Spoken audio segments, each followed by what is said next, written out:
So,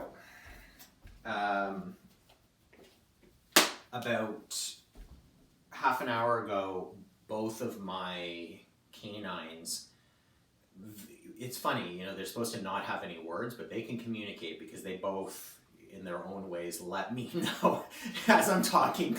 The little one is like glaring at me because I didn't take them out before practice. So I'm going to apologize at the outset if I've got two rangy dogs who begin to insert themselves into what we're doing. We'll, as always, we'll try to use them. I don't see them as an impediment. I see them as another aspect of being able to connect. But I'll try to do it in such a way that I'm connecting with all of you and not primarily with my pals. So, in terms of what we're about today, we are, by request from last day, we're going to be opening up our hips and our shoulders primarily. And I've got a, these may have to go back on depending if I've got my little cheat sheet of notes of the you know, ideal sequence where we will end up. And so if I kind of lose track as we go through, I may have to pop those back on just in case if you're wondering. So glasses, dogs. Anything I need to know about out there or any little updates before we get started? You have neck issues. You and me both, as it happens. I believe that this is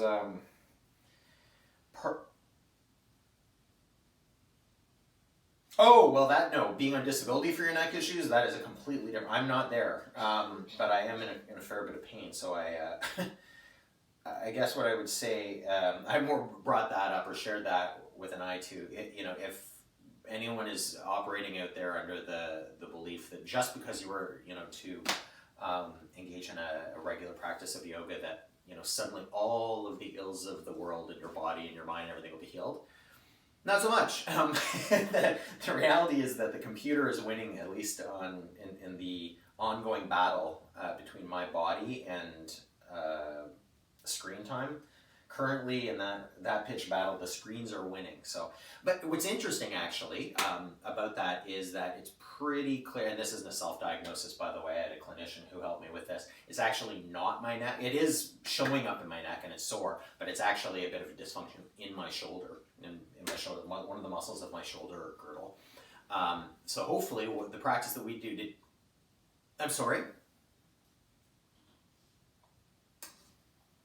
Exactly right. Yes, that's exactly right. In fact, the muscle that I'm kind of trying to gently coax back into balance and harmony is called levator scapula, and it basically runs up from the inside of the shoulder blade up into the vertebra here at the side of the neck, and it's super interesting. Let's just put it that way. Okay, anyway, I did want to share that with an idea that sometimes when we get into stretching, and because people had asked last week for hips and shoulders to be open, I just wanted to mention exactly that, not my particular you know, bit of tightness that I'm dealing with, but just that often, as you had just alluded to, Sue, that the issues that we feel, where they appear in our body, they may be up or downstream from where they're actually happening. So in my case, it's actually back in here, but I'm feeling it up, you know, 6 inches or so higher in my body. Okay? So just food for thought. Yes, please.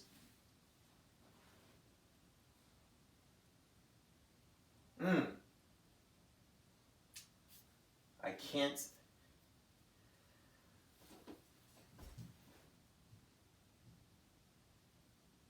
Uh-huh.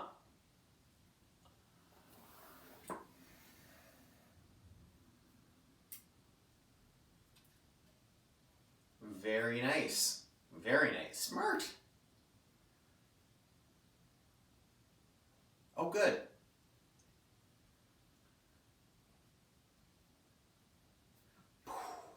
Yeah. Here. Yeah, I totally get that. Well, I'm so glad to hear that, Deborah. That's outstanding. That's really, really good. Yeah, I'll bet. I've got props today. Now, I'm gonna suggest that you can. Some of you will have things that like this handy, and some of you will have not exactly this, but something like it that you can use, which is absolutely great. And some of you will not have the prop that I would be suggesting. And in fact, I should say, with props, we use the props. It's funny. So many people have, at least in classes I've been in, one of my kind of not guilty pleasures, because that implies that I'm really enjoying someone struggle, which is not not the case. But one of my I guess it is sort of like interesting seeing people who have an advanced yoga practice. They've been practicing for a while, and they're the real resistance that many regular practitioners of yoga have to using props of any sort.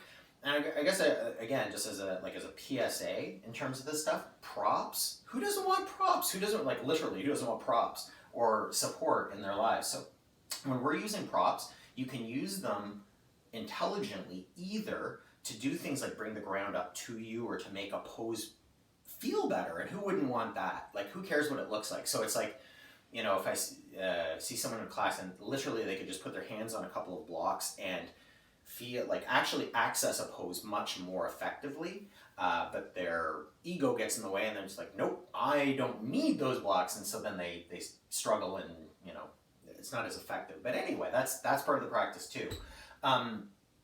So blocks and props and so on can be used to make the practice more accessible. They can also be used to amp the practice up, which is what I often say to people who are like, anti-prop. It's like, no, you're missing a whole world of fun out there. So here's the thing. There's really only one move where you might want this, but in general, having a little weight close by is a nice touch. And I'll give you an example here just before we even start practicing. If you were to be to pop up here into a squat, okay, like I'm doing here, this can be a tricky, and with heels down, to stay in the squat for any amount of time can be quite challenging. And yet, if we simply add a little bit of counterweight out in front of us here, so I've got a yoga, like a sandbag, all of a sudden now I could just kind of hang out here. This is far easier. Hard, easier, okay? Or you could use something like, here I've got a kettlebell, okay? So not a traditional yoga prop, but that sort of weight, either of those weights, it could be literally anything in your vicinity that's small and that can be picked up. Thanks, Henry. Okay, so that's one. Second, if you have a yoga block today, that, again, not strictly speaking necessary, but it might be nice for the one little hip release we're gonna do. And in particular, spongy block, foamy block, wooden block. The wooden blocks, they're like the Rolls Royce of yoga blocks, but even the Rolls Royce isn't the right car for all events, right? Or for all situations. So today, the move that we're gonna do, I'm gonna show you where I normally would love the wooden block, but today I'm gonna go opt for the foamy because it just feels nicer, okay? And last but not least, I can't stress it, and I'm not like selling this gear at all, but TheraBand, if these stretchy bands, and they come in different tensions, like this is kind of mid-range, a green is mid-range, so they get much, much more resistance or less resistance depending on what you want. You can also, as I did there, just double them up to create a bit more resistance, but this is a really nice one for opening up our shoulders. If you didn't have that, you could use a yoga strap, but as you see, it doesn't, you have to slide your hands on the strap rather than let it, bend with you. And if you don't have either of those, it could be a towel, okay? So those are options, and if, sorry, say again?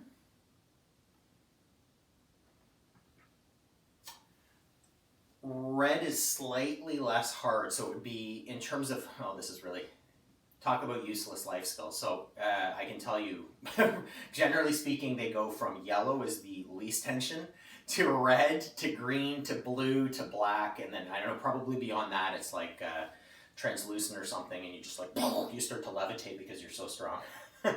In any case, yeah. So red, that's great, Deborah. And you've got red too? Yeah, cool. Okay, awesome. Let's do this thing. So we're going to come to sit. Again, as always, if you wish, you can put a block or put a rolled up bit of mat or your blanket or what have you underneath your hips. The idea being here that, as always, it's easier to stay in alignment when we've got our knees underneath our hips, okay? Whereas if I drop down here, the tendency is going to be for the pelvis to roll back and under, to drop in, and all of those kind of negative forms of, or at least misalignments in the sense that they're repeated over and over and over again. We don't need more of this crunchiness in our lives, right? Most of us, so we lift up a little bit. Okay? Cool. Now, I actually have two separate but interrelated things for us to try at start and conclusion. Let's just truly, I guess, in terms of introducing these as a way of guiding the practice, we're gonna start with one and we're gonna end with the other today. But genuinely, the plug I guess I would make is each of these are practices that I will use at either end of the practice, depending on what I need. Okay, if there's one of them that we're gonna start with, which is about settling. Sometimes when I come to the mat, I feel like I need to settle because I'm just all jangly and up in my head, and things need to just calm down. So that's where we're gonna begin.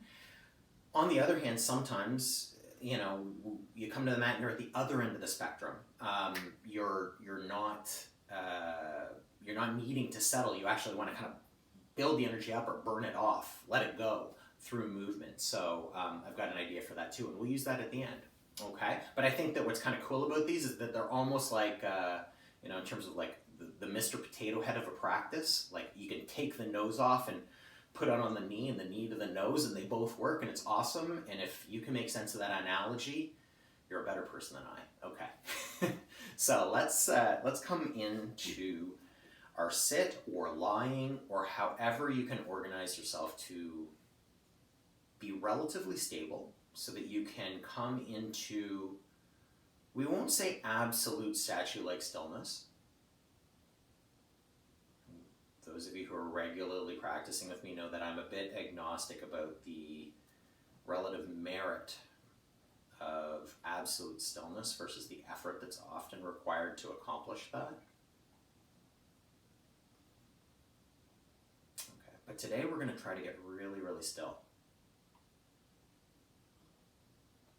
A bit more challenging for me in the sense that I am talking, which is going to take me out of that stillness a little bit, but that's okay. We all have the things that are going to want to kind of tug at our awareness or at our attention. Let's actually start by opening our eyes. I'm just realizing that our bodies tend to, the more we come to the mat, they know what to do without needing to be told. And as you can see, I come to the yoga mat and my eyes just kind of immediately, like a withdrawal of the senses. We're going to get there, but let's do it sequentially. So with eyes open to begin, let's begin by tuning into our auditory senses. So you're casting your attention to begin with out into the world.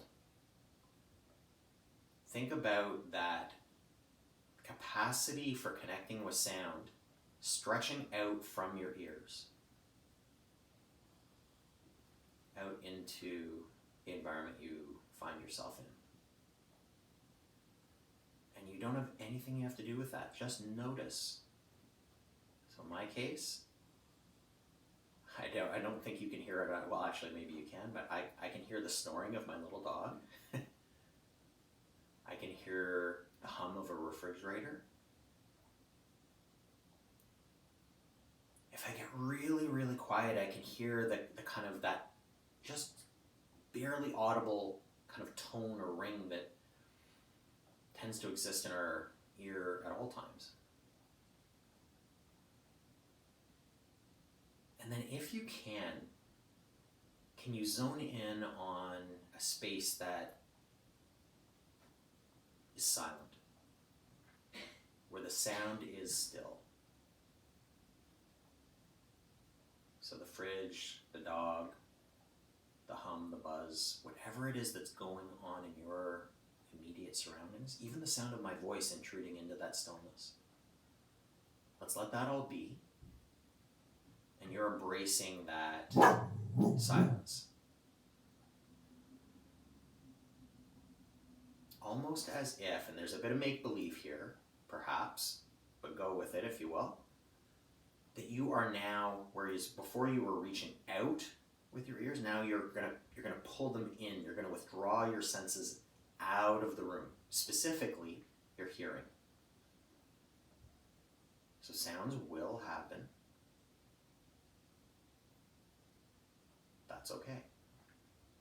Can you draw in? If you're listening to anything, it's the sounds internal to your body. And now peek around the room. Really take it all in, like open your eyes wide. Go out to the peripheries, the peripheral vision, up and down, all around. Just noticing that flood of sensation and information. And then gently inhale, getting really big in our eyes, and then as you exhale, allow the eyes to close. The curtain drops. So those eyes that were stretching out into the world now drop back in as well. And notice, if you will, that you can still see things. In my case, I can see a bunch of rings from the lighting setup for broadcasting the class, even with my eyes closed. It's kind of, the burn into the retina there temporarily. And there's the Gazenfeld, like we all have this kind of pattern of lights and shapes and so on behind our closed eyelids. So it's not like there's an absence of anything. But again, we're withdrawing further, letting it be, letting the sound be, and drawing deeper in.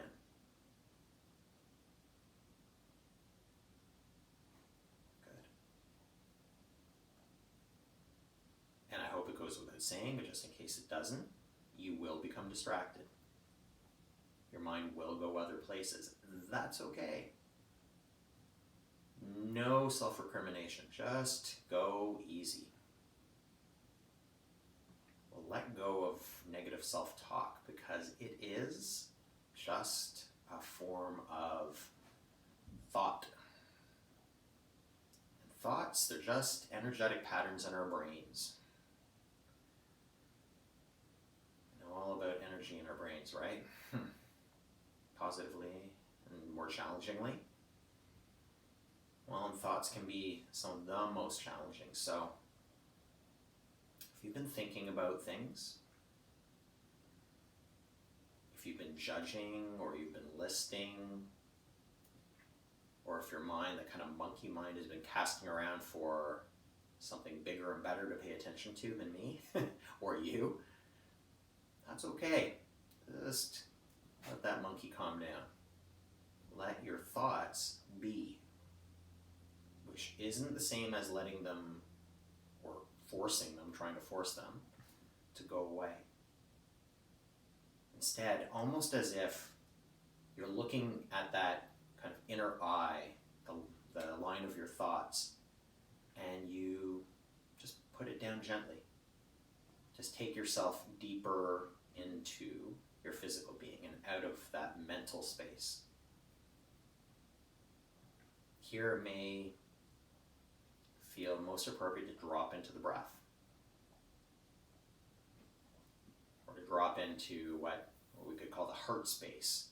So you're still, there's thought, I suppose, but it's like of a less analytical, more felt sense. Way down in here, not so high up.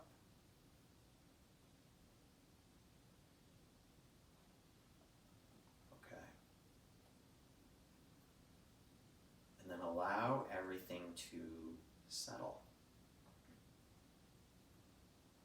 But this is not stillness that is born out of tension or out of holding or gripping.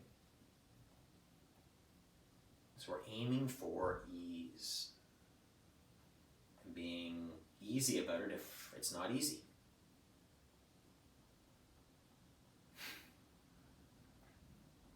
Sorry, I'm kind of chuckling at myself, the yoga isms that kind of roll off the tongue. I swear they're not rehearsed. Final thing, if this helps. For some people, it's the idea of whether it's your heart as the center, or you can, your pelvic floor is a nice kind of space to think of as being like literally a base. Or you could almost, one other one I've picked up from other teachers that I quite like is the idea of a line, a central line coming down between your eyes, your nose, your lips, your chin, your neck, your sternum, down towards your belly button, and ending down to the pelvis. And it's as if everything is, again, not aggressively, not pulling, not pushing, just settling into that central line of support. If you slumped it all, allow the inhales to build you back up.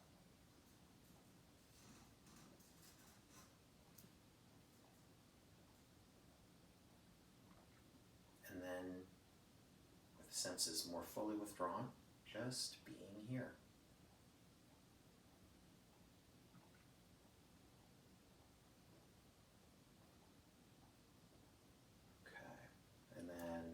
Ready, slowly and gently, trying to keep some of that relaxation, that stillness. Come on back, eyes can open up. We can remove the block, if you will. There's a little bit of meditation. I know we're asana today, but I think that's kind of a nice one to start us off here, right? Okay. So from here, we're going to move into some poses on our backs. And we're actually going to begin today in a pose called constructive rest. Okay, we're only going to be here truly just for a moment or two. But what you will want to do is, and here you can sort of play a little bit. It's totally up to you. You could come down however you wish to your back. Or if you're sitting up in this sort of like, here's our chair on the mat where I've got my heels digging into the mat.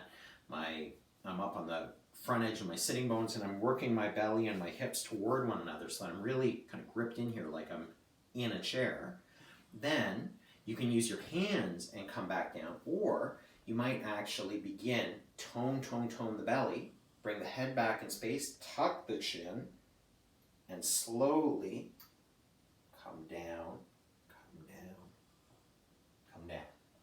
Okay, feet come onto the mat, and let's spread the feet out so that the knees drop in toward one another. You can also kind of toe in a little bit here.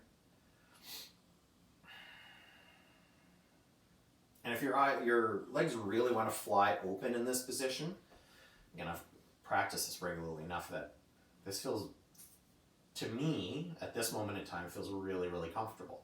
But for the longest time, just so you know, just that if you're here and thinking this is not comfortable and what the heck, why are we doing this?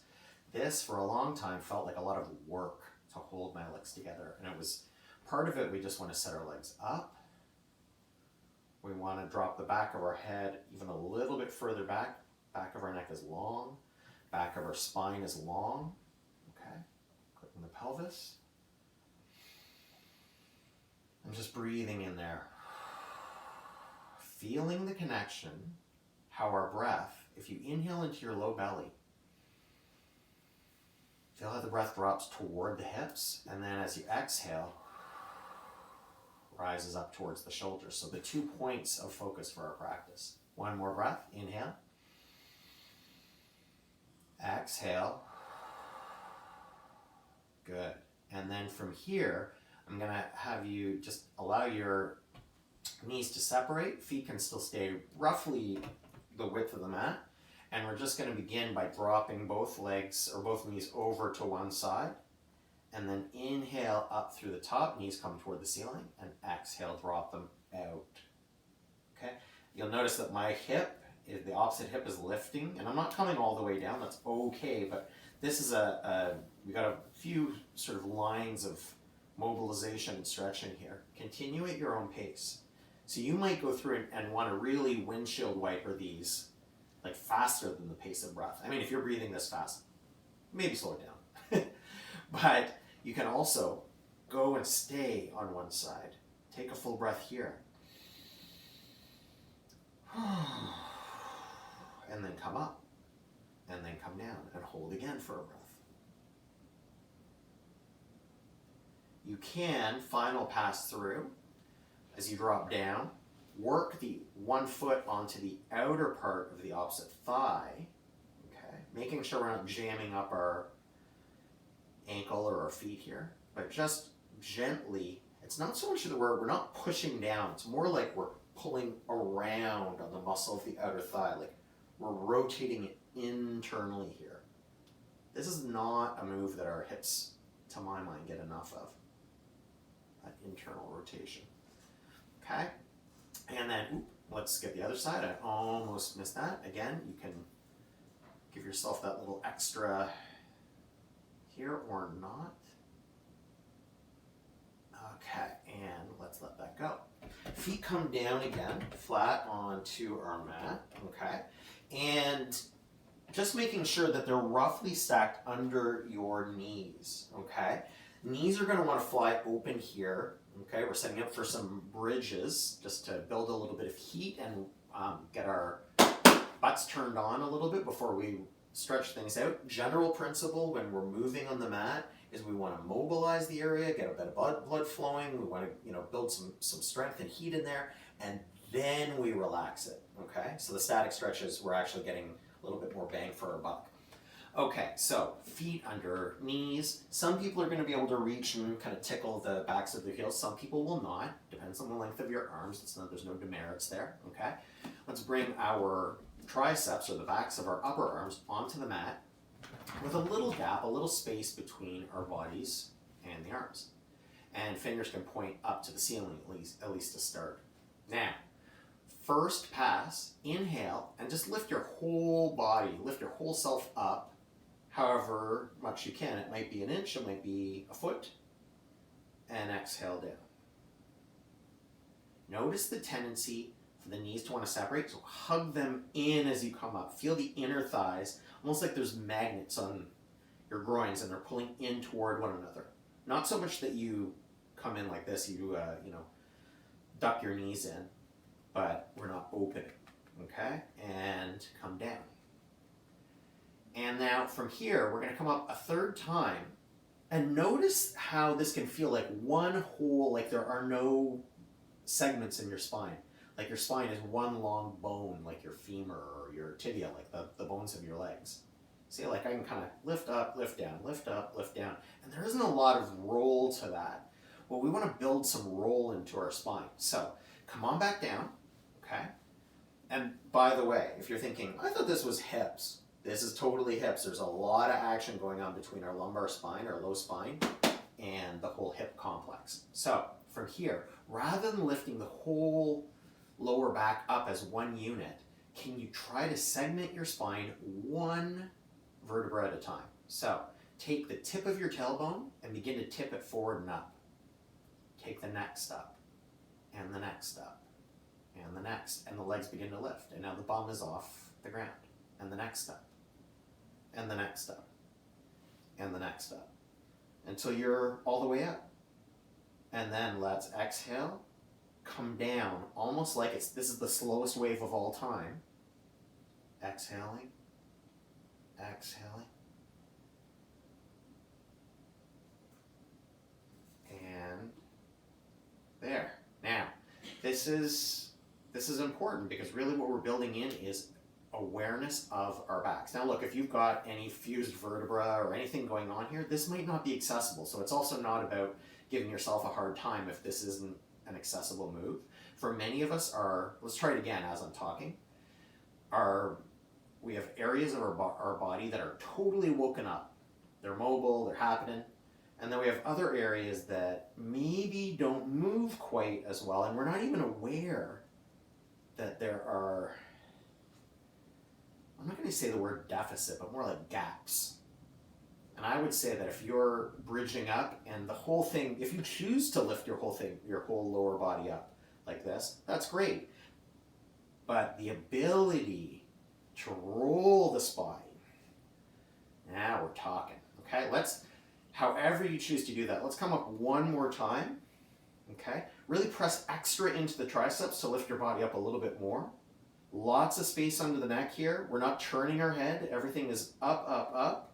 And then you might scooch one arm under and then the other.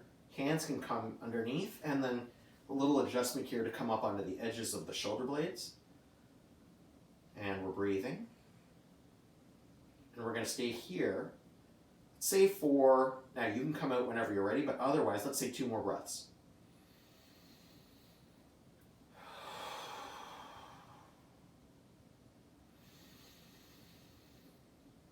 And on the exhale, we'll unhook the arms, release the body down, and then just roll over to one side. I'm going to just come back up for a second. Okay, here we go. And so notice how you feel. Notice how you feel down here, up here. Okay, from here, let's move a little bit more deeply. Where are we going? Yes. Okay. So a couple of moves. If you have a block, this is where you might want to grab it. If you don't, not a biggie. Okay. I'm going to show you this pose with both versions. So we're back down onto our back. Block.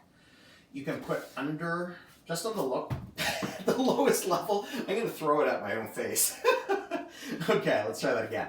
Take the block carefully.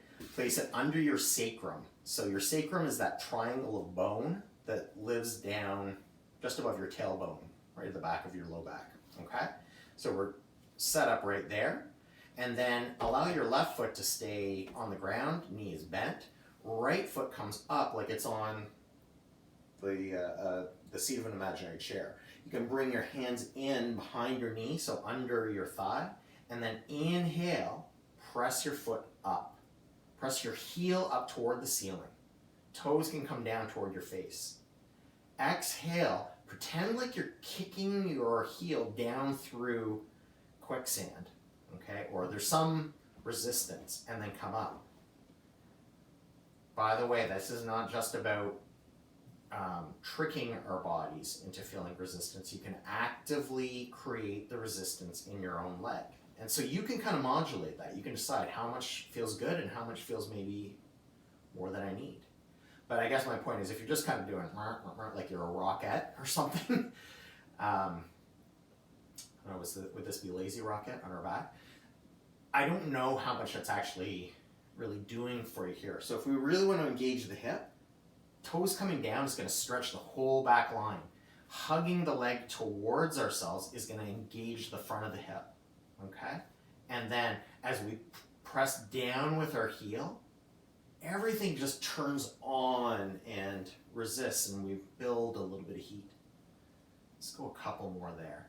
Again, if you're practicing this on your own, and in particular if you were checking this recording after the fact, here's where you can pause it, and like if we're doing half a dozen and that's not enough, maybe you're doing a dozen. It's totally up to you. Let's release that leg down. Other leg comes up, okay? Wrap, you can interlace the fingers, and then inhale. Ooh, that first one can feel really deep. So just go easy. And again, marrying our breath to the movement. So inhaling, we come up. Exhale. With resistance, we work that heel back down toward our bum. It's not going to get all the way there. Inhale up. Let's say 3 more of those. Also notice what's happening with the other leg. If it's just kind of flopped out, can you bring it in? Continuing to move with integrity and awareness. These are not just buzzwords. It just means we're paying attention.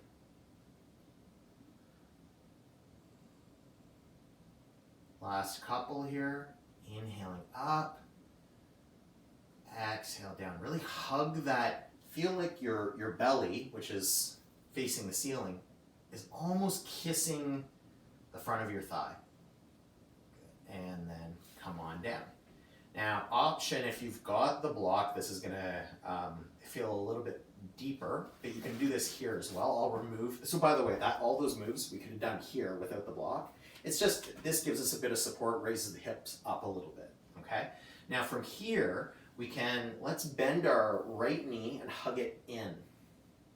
Hug, hug, hug. And you can then lift the other heel just off of the mat.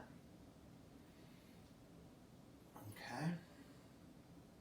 If you had a block, with the block either on the low level or on the middle level, so we've really raised the hips up a little bit, then you can hug that knee in, and you can see that lifts my opposite heel way up off the ground. I'm going to let it accentuate that, let it come way up as I hug in as much as I can. And then once I've hugged in that right leg, that right knee as close to my body as I can, I'm going to begin, without losing any of that snug hug, I'm going to drop the other heel down toward the mat any amount. Whew. Breathe here. Okay. And we'll release and switch legs. So it's a hug. Hug, hug, hug. Hug so close that the other leg comes up. We actually want to create that angle here in our hips where we've lifted it up. And then drop the right heel down toward the mat. You may not get there, or maybe you do. Ooh, see, I was further away than I thought. Breathing. Noticing what's happening with your breath, like the breath is communicating with you. You might not be feeling stressed out, but if your breath is ragged or it's forced, maybe back off a little bit. All right, and we'll release. Feet can come down, we lift the hips up, remove the block. And then from here, let's bring both feet and place them onto that imaginary chair. Let's hug the legs together, really hug them, okay? So unlike our bridge where we were, a few inches apart and it was the feeling of magnets, here it's like Gorilla Glue. Hug, hug, hug, okay? And then let's bring a little gentle tone into our bellies. And you can bring your arms down to the mat and use your hands for a bit of support, okay? Neutral curve in our spine, so you're not pressing your low back into the ground or the mat at all. And then you can pick a side, doesn't really matter which one. Just drop both legs over to one side until you're gonna feel that right shoulder wanna lift up. As soon as that happens, return on the exhale. And then, or pardon me, on the inhale. Exhale down to the other side. So see, I'll show you. If I go down all the way, boom, shoulder pops. Counterproductive, at least for where we are right now. So we're just moving with our breath. Exhaling down, inhale up, exhale down, inhale up. If this is lovely and you're getting all that you want out of it, then continue this with your breath. Say another 3 or 4 or 5 rounds. You decide. We're working some rotation into our hips and into our spine. Okay. Then, and also know that you can lengthen the legs out or fully lengthen them out, okay? And drop. And that's just going to add to the load, which is going to make it harder. It's also going to make it tricky for me to do with the bookshelf there, but okay. Right?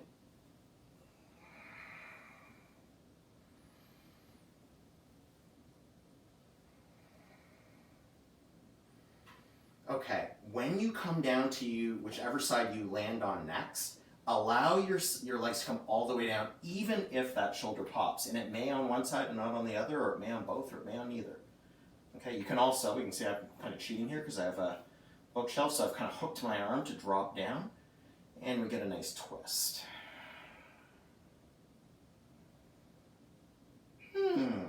Okay.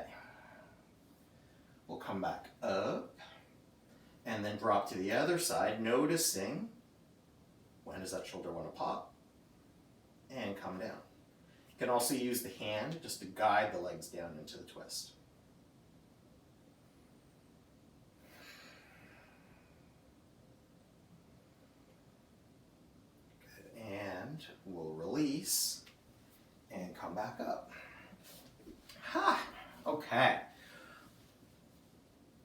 So I know that often we do like static stretches, like the hip series and so on, and this is a bit more dynamic and mobilizing, but I think that it's like, you know, yin and yang. We kind of want both of those actions when we're trying to build some movement and some mobility in there.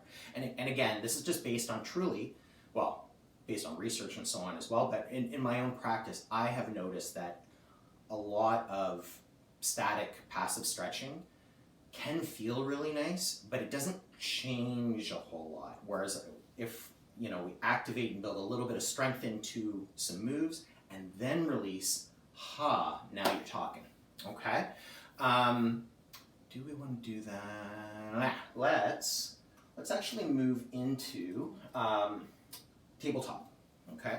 So however you choose to get there, transitioning intelligently, so taking your time. Maybe you can see I came from here, I swung my legs around, okay, keeping integrity in my spine, not slumping, and then hands come up and push, and then come on back. Okay. So this is a setup. Normally we'd be here, if we were really focusing on spine, we'd go into cat-cow, but since there was a request for hips and shoulders, let's actually give our shoulders a little bit of initial love. So let's come here, lift the right hand up, okay? Turn the left shoulder out. So take the eye of the elbow and face it forward so that we put that shoulder into a nice healthy position. We're not dumping into it, okay? Right hand comes up and we'll just lift and twist. And now like that is a big move. So the lift might be part way and exhale down. And then we can begin getting curious about feeling all of this through the hips, through the low back. What does it feel like to take myself up? To turn my gaze.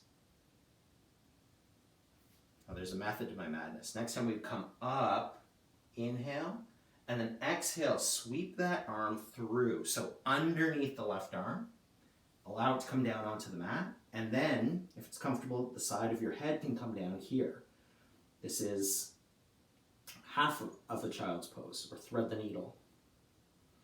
You can stay here. This is a nice place to be. Or you can bring the left hand on top of the right and just give it a little tug through. And I'm leaning my weight deeply into my right shoulder to accentuate the resistance one way and the other. If you know a different variation, some people like to take this left hand and sweep it forward and drop the, ooh, that feels really nice. If you want to get into the shoulder blade on that side, now I'm dropping my armpit toward the mat. Or if you want a spinal twist, we will roll it around the back. Okay? So all viable options. You can just kind of explore and decide what feels nicest. For me, it's this version today. Okay, hand comes in, press up, and super slow. Inhale. Feel that twist. Exhale, come on down, replace the hand just for a moment. I know that we've got another side, so don't worry. So from here, can you take that right hand again and lift it and bring it up so the finger's pointing straight forward, okay? Balance there for a moment. You might want to bring your left hand in a little bit into the center just to give yourself a little bit more support, and then perhaps lift the opposite leg up. And then knee comes to elbow, inhale to stretch out, and reverse. And extend, and contract. This describes our body and our breath. Last one. Inhale. Exhale, hand comes down, knee comes down, and then hand immediately again lifts up, and we give ourselves that taste of that twist again. And come on back down. There we go, there's one side. Okay. And even just check in for a moment and see, like, how does one side feel to the other? Like this whole side of my shoulder, my hip, everything is kind of opened up because of all of that opening this way. And this other side's like, hey, what am I going to, show me some love here, come on. Well, let's do that. Okay, so We're here. Again, you might want to bring the right hand in just a titch, making sure that we're lined up. Okay, you're not way over here, you're not out there. All right. And then light in the left hand. Inhale, sweep up. You can see I'm just coming even with my shoulder to begin with. And down. And up. And down. And try to keep your head in line with your shoulders. So I'm not turning like this to look. I'm sweeping open with my body. And down. And inhale up, turn, twist. Okay, last one, we're going to come up. And exhale, arm comes down, comes through, we can come down to the side of our head. I'm not going to mention the 3 positions because, although I'm doing them right now, find the one that works for you.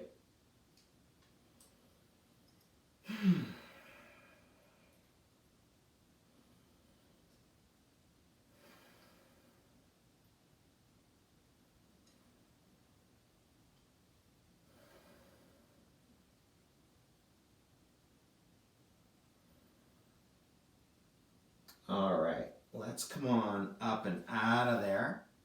Left hand, right hand. Ooh, nice. And then let's immediately sweep that left hand up. Again, give ourselves a little twist. And exhale, we'll set it down. Again, just for a moment. Reset your alignment if you need be. Turn the right shoulder open into that healthy shape. Okay, so we're not curling in, we're opening up. Good. And then from here, left hand floats up, pointing forward. Okay. Right heel perhaps comes up. Okay. If it's enough of a balance with just the arm, then it's just the arm. And in fact, here, watch this. We can do this, or feel this.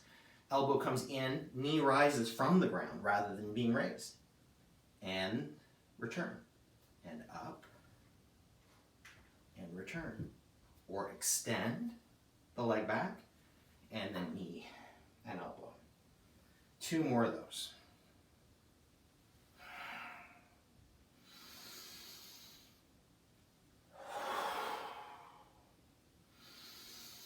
And then we'll put the hand down, the knee down, and we'll raise that arm up one more time, and then come on down.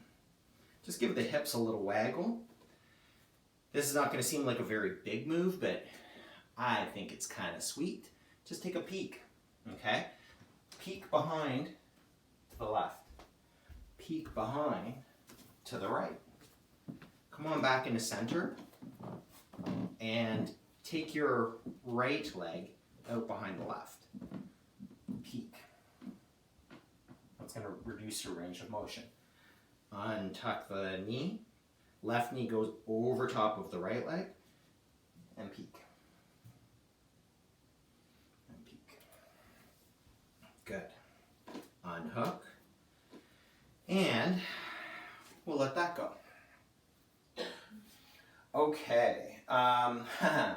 Now, this is where we're going to do our last little bit of this sequence is going to be much more shoulders focused, but we're going to give ourselves some passive release for our hips while we're doing this. So we were doing a lot of hip flexion, like hugging things in. And we're going to get a bit of that because we're going to go into a low lunge, but we're also going to get the release on the opposite hip. And you know, maybe it's not sexy or whatever. Maybe it is. I don't know. But for my not money, but for my time, the low lunge is where it's at. If we want to release our hips, because you're getting a twofer, you're closing the angle up on one leg and you're opening it on the other. Enough chit chat. Let's try it out. Okay. Now again, you can see I just stepped through hands free. That might be a good move. That might not be an accessible one. So we can bring our hands forward. Lean, step, knee, up. Hey, hi there, okay? Work the knee back. Now, headlights of your hips. So if you reach for the kind of little bony protuberances, bony bumps in the front of the hips, they're headlights. They're shining forward. They're not shining here. They're not shining there. Both of those are your hips trying to avoid the stretch. So instead, we're straight. and then work that knee back, if you will, okay? And we're just gonna be here in our hips, okay? Take a break from that part of this whenever you need to. Inhale, arms come up, just forward, and down and back. And inhale, up.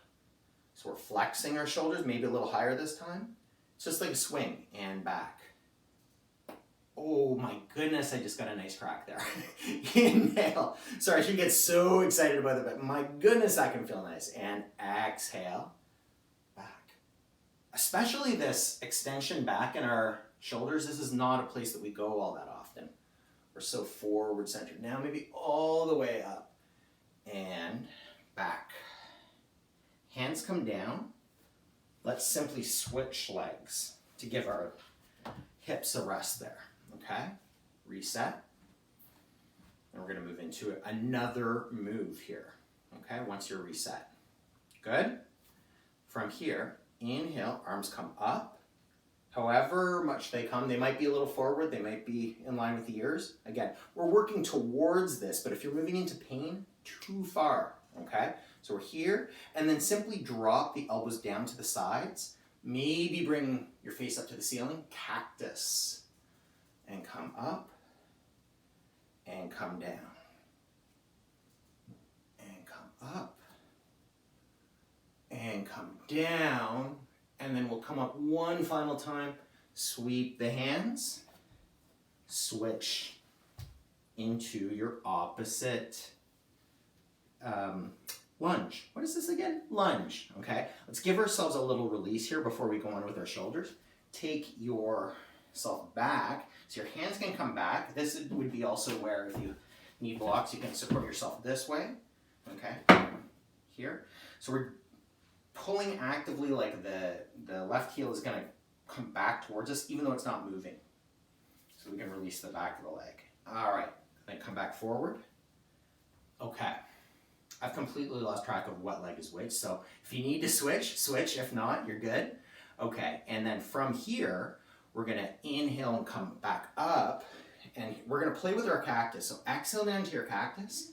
Now listen carefully, here's where we're gonna switch it up. Left hand, right hand stays where it is. Left hand, turn it down. And try to do this without dropping the shoulder and arm too much. Okay, so one hand is up, hey, how you doing? The other, waving behind you. And then switch. And switch.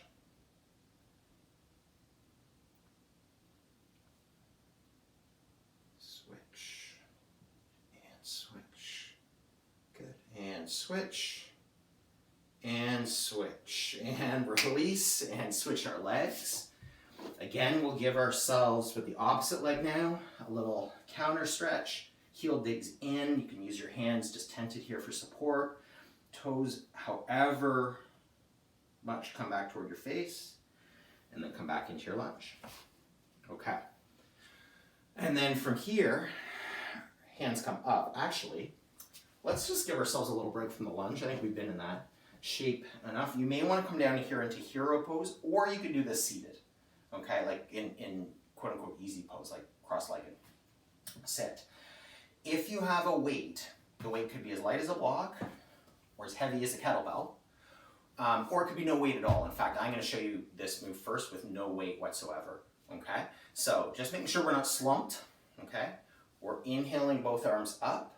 Okay, fingers can be touching, or the hands can be separated, and then drop the hands behind your head and up. And return. Good. Now, try to avoid craning the neck forward. Drop the head back. And that's our move. Okay? And if that is not sufficiently interesting, that's where you would use some weight. Obviously being careful that you're not taking something so heavy that you're going to drop it onto your head.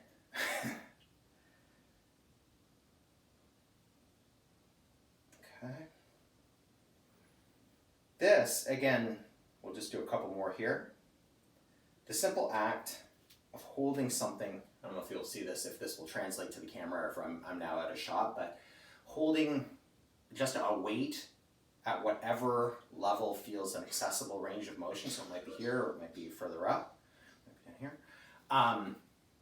Really nice for the backs of your shoulders. Okay, and we'll let that go. If you've got a strap,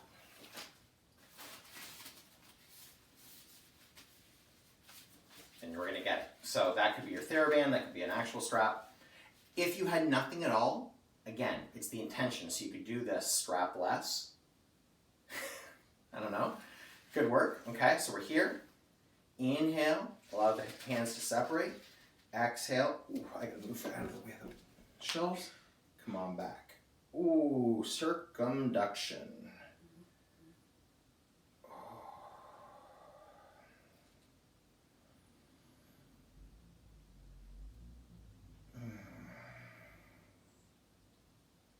Just feeling all the feels. Noticing what's happening. This might feel super opening or it might feel grindy. Okay, if it feels like you're grinding the gears, back off. No one said that you had to bring this up and touch it back down to your bum like that.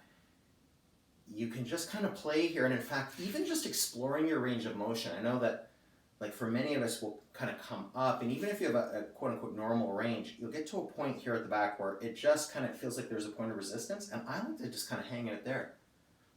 What's going on here? Opening up through the pecs, front of the chest. Okay, and let that go. All right. Maybe let's switch our sitting position one more time. So just finding a different position. Hands come in behind our heads, okay? And then what I'm gonna ask you to do is spread really wide with your elbows, like you're trying to take them back almost like they're gonna touch each other, okay? And then hug in, out, in. And look, we could do this 3 times, you could do this 15 times. It's about, what is it? He's actually not a yogi, but one of the movement people who I follow talks about moving until we feel something or moving until we stop feeling something.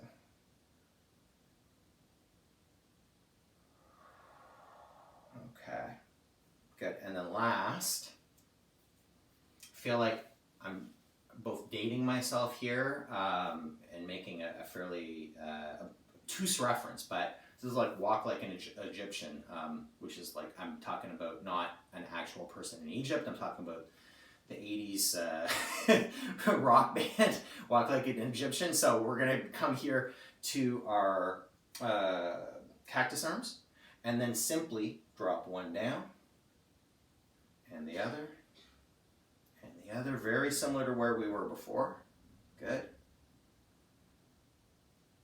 Okay, hands come up, clasp the hands. You can either interlace them or just hold on to a wrist, okay?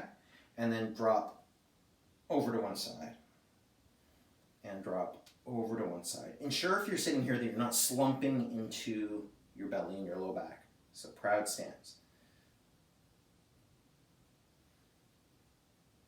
Okay, one.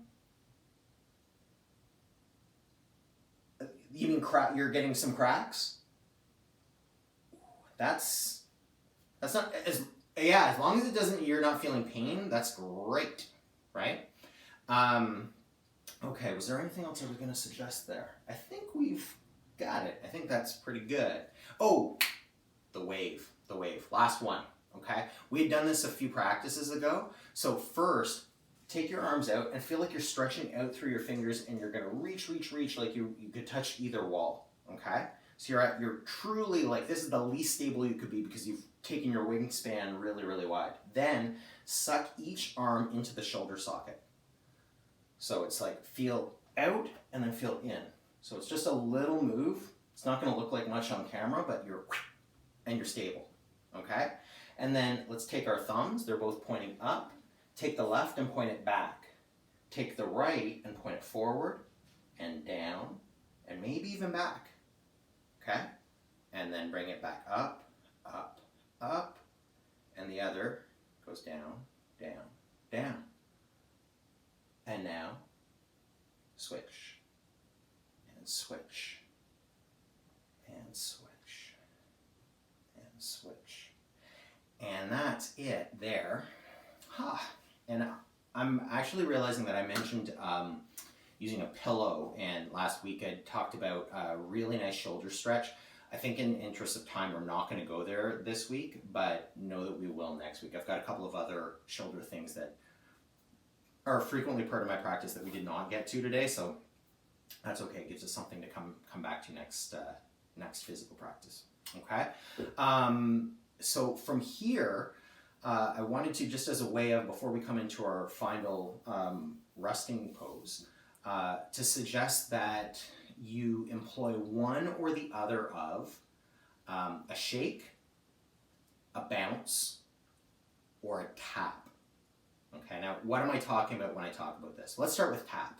Okay, tapping is just how it sounds. Okay, so you can begin this way and just like, well, in fact, let's just do one hand. Right hand, left shoulder. You can do one side, and the other, come back up the inner, do underneath, and then switch arms.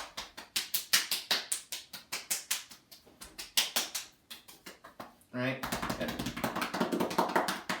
do the sides of our bodies, and maybe use the backs of your hands and get the low back, get the legs. The dogs are not liking this. What are you doing now, buddy? Okay, so tapping. Notice that it feels like it feels like it's actually like you can actually feel kind of the energy. Okay. Option 2 would be to shake. Okay, now this is actually a little bit tricky sitting down, so I'm actually gonna come onto all fours and just.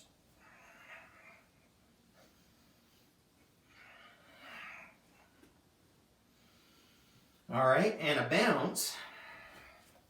Easiest when we're standing, but that's okay. We can actually do this like this. It's just this. And let your arms be like spaghetti. Our shoulders that are often so coiled and tense, just like they're doing their own thing. And neck, while not being unsupported, is also a little bit more pliable. Okay, 3, 2, 1. Ooh.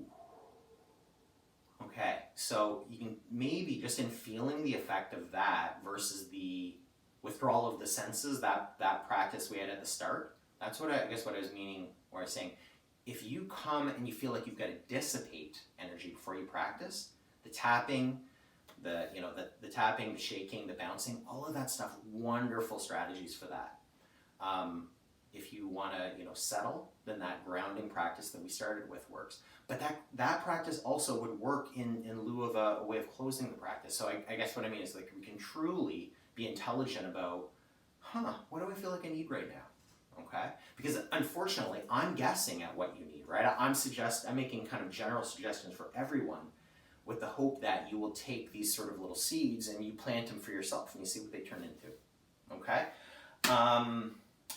Final resting pose. This can be this could be corpse pose, this could be sitting, anything goes. For me today, I am going to, and I'm going to just demo this. Now this is actually not what I'm going to initially show. It's not super relaxing, but I wanted to show it as an option. So meaning, this is something that can feel good, but it also can be kind of more of an exercise to build capacity in terms of your breathing. And it's where you would put like a weight, like a sandbag, if you're coming down onto your belly, and then you just put the sandbag onto your lower back. Now this sandbag is only about 10 pounds, it's not like it's super heavy, and I'm making myself a little pillow here. I think I may have actually snuck it out of the frame again, but if I have, hands stacked on top of one another, head comes down.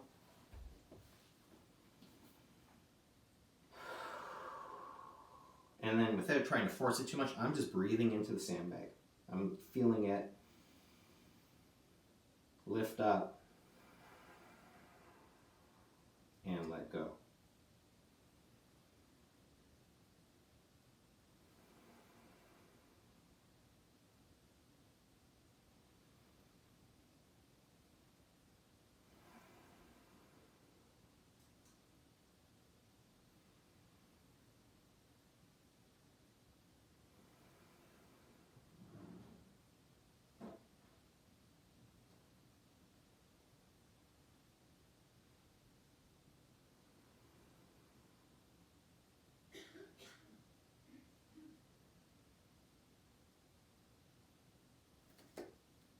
nothing for you to pick up here. You don't have to do anything. You don't have to think anything. You don't have to listen in. You can just be. No responsibilities. Just showing up for yourself.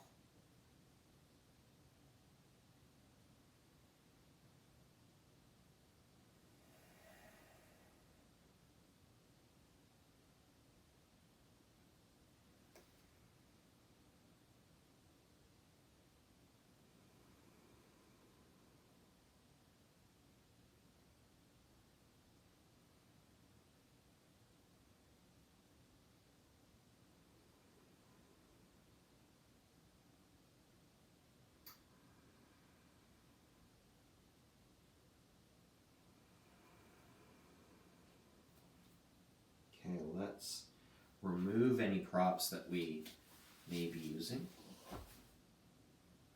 And gently come on back up. However that makes sense. If you were on your back, you might roll onto one side. If you're on your belly, as I was, you might give yourself a little modified child's pose here. Ooh, yeah. Okay. And then come on in to close it out.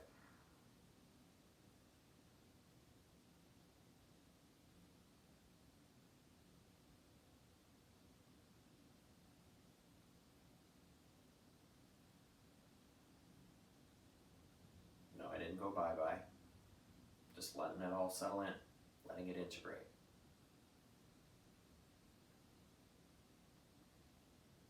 If it works, you can close your eyes. You can draw in all of your external senses. And just one final moment here. Check in on the internal environment.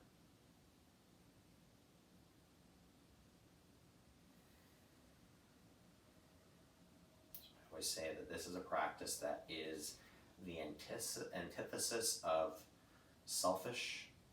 It is pro-social practice, because when we find peace, or not even necessarily find it, but at least are open to it and trying to build our capacity for showing up, for relaxing, for being good to ourselves, we build that peace in, it allows us to share that peace out into the community.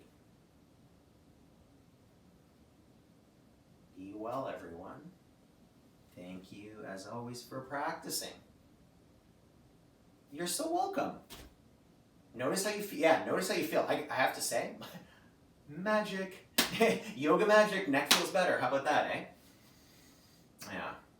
You're so welcome. Any questions about any of those moves, or any comments, or anything at all? I know that we're probably not getting into the big existential conversations like we sometimes do in meditation, but certainly any. Yeah. So, which one was it, Sue? That where you felt that?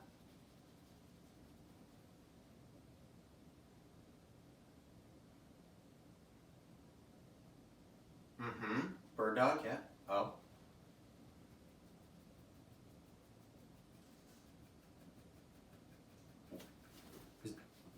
That one?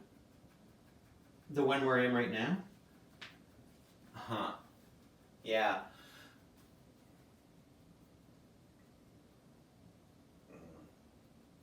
Good. Okay.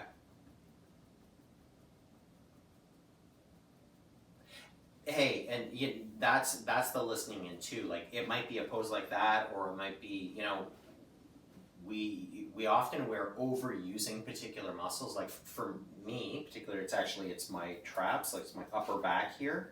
I want to kind of muscle up into everything, and so I'll get into doing a bunch of chaturangas, or push-ups, and if I take it a little bit too far, everything in here will tense, and it's like a flash headache, and it's super unpleasant. So that's definitely part of the reason we want to be so deliberate and aware of what's going on.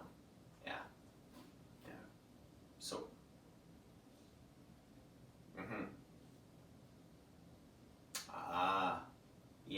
For sure, for sure.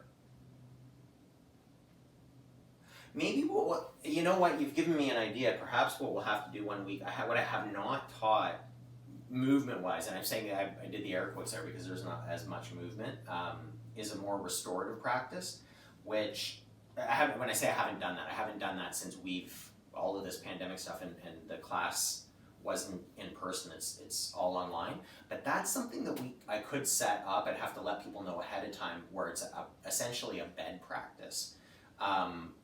Where you get set up in bed and you practice the restorative poses there. Worst case scenario being that you fall asleep. But well, yeah.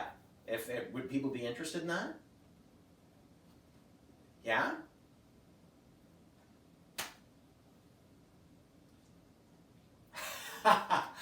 Excellent. Well, I'll tell you what. We'll share. I'll share my bed routine, and you can share yours. Actually, truthfully, I mostly do mine with props and stuff. But I think that doing it in bed's a wonderful, wonderful thing. There's a actually. I'm not going away. I'm just turning off the other camera.